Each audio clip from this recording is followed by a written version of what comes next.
Prior to my injury, I was actually the burns unit psychologist at Concord and had been working as the clinical psychologist attached to that unit for probably about 5 years. So I had clinical psychology knowledge and skills, but I also had understanding of burns injuries. And so when I was burned, I was probably better prepared than anyone in the world has ever been for a burns injury, because I knew what to expect, and that was a double-edged sword.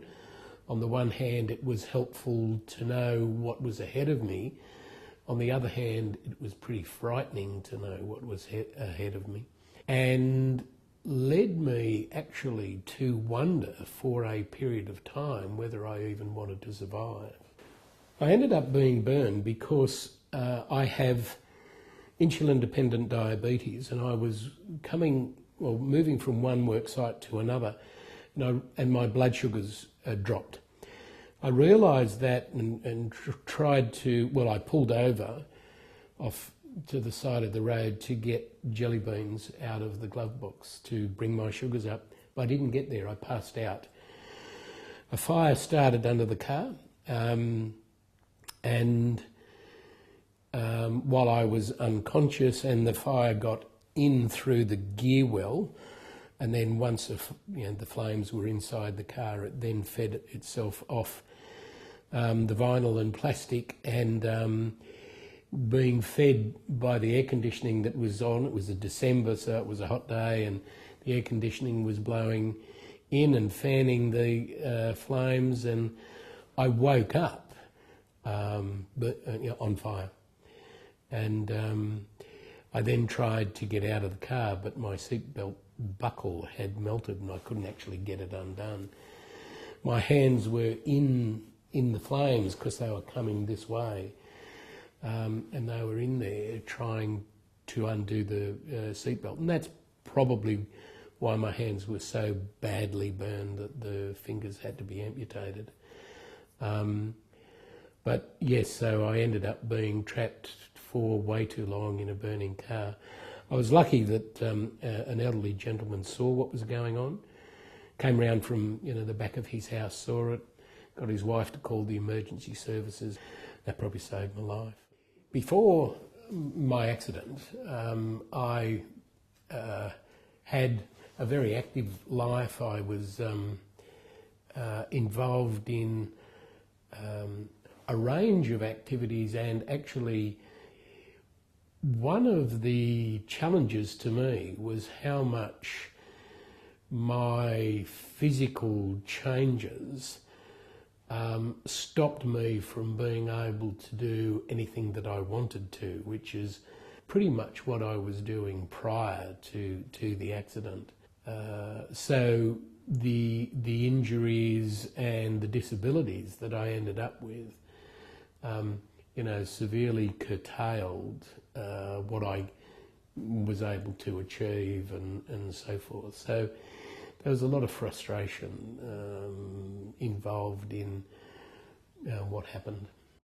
And that was a very interesting situation, because people that are significantly burned often don't survive, and systemic problems can occur at any stage.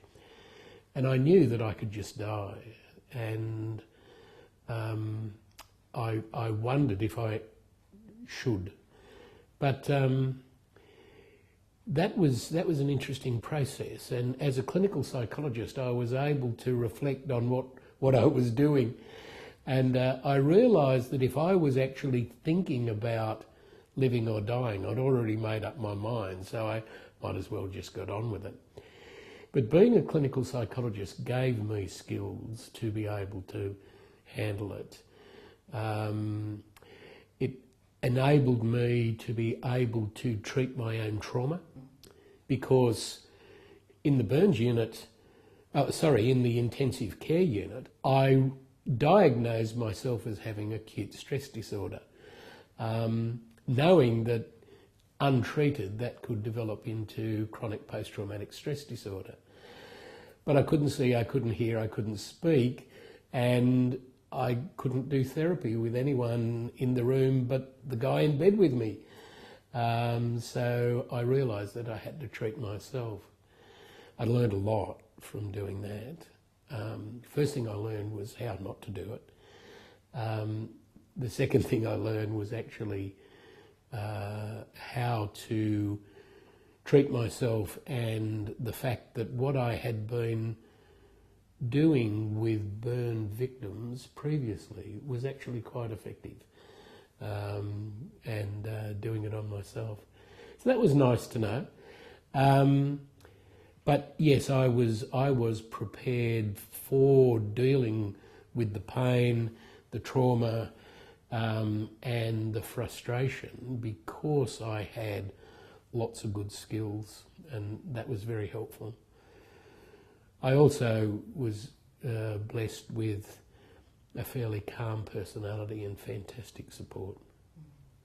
After the accident, my first experience of what I looked like only occurred once I could get out of bed. And I very much wanted to have a look at me, and it was a pretty frightening experience. I looked pretty horrific, and what I saw was the scars, the burns, the disfigurement. That was the first impact, the first bang. That was actually followed, interestingly, by the realisation that it's just the same bloke, but now singed and crispy. And that was quite comforting. But at the same time, the realisation that I've got to take this out into the world was pretty confronting. Not long after that, my first trip outside of the burns unit, which is very protected, my wife wheeled me in a wheelchair because my leg was still not good enough to walk on at that stage. And we were going down in the lift, and the doors opened, and there was a mother and two children, and she went and pulled her children back at the sight of me. So my idea that I might have difficulty taking this damaged body out into the world was very quickly confirmed, and that was very confronting. The grafted skin is, red and raw and pretty horrific to look at. Now it's paled down quite a lot, and it's less confronting to those that have to look at it. Before the burn, I was very fit. I played lots of sport and enjoyed physical activity, and really enjoyed being able to burn off the stress and worries of the day physically. Since the burn, I am enormously limited in what I can do in terms of exercise. So exercise is difficult for me, and the loss of the ability just to go and run has been difficult to cope with. Interestingly, I have learned that here at the MS Society where I work, we have a rehabilitation gym. We have exercise therapists, and the exercise therapist here is developing some programs for me to be able to start exercising again, and I am so enjoying that. To be able to feel the blood pump once more is fantastic. But now I have to go and kind of meditate. Now, I'm okay at that, and I'm quite good at de-stressing myself, but it's a very different way of doing it, and I miss the physicality, the vitality of that. When I was in hospital, I wondered if I wanted to live, and I thought about ending my life. I knew that I could. I realised that I could probably just die because I was pretty crook. And I talked about that with my wife, and that was a very challenging conversation for both of us. Sometimes when I'm working with people, they will say that they're almost ashamed to be there because they compare their problems with mine and see my disabilities, my scarring and all that kind of stuff, and think, oh, hell, how can I possibly talk about my problems, with this guy's been so badly affected. My injuries have affected my personal life negatively by limiting what I can do, but it's also affected me in many positive ways.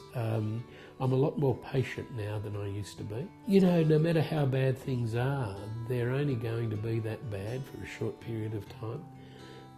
And anyone can cope with virtually anything for the 60 seconds that is all you have to cope with it, because after you've coped with it for that 60 seconds, sure, there's another 60 seconds, but you've just proved you can cope with this 60 seconds, so the next 60 seconds is quite manageable.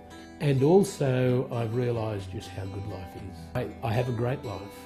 I'm very, very lucky. I have a really good life, and I would prefer to have 10 fingers, and I'd definitely prefer not to have grafted skin, but I've got those, but they come with a very good life.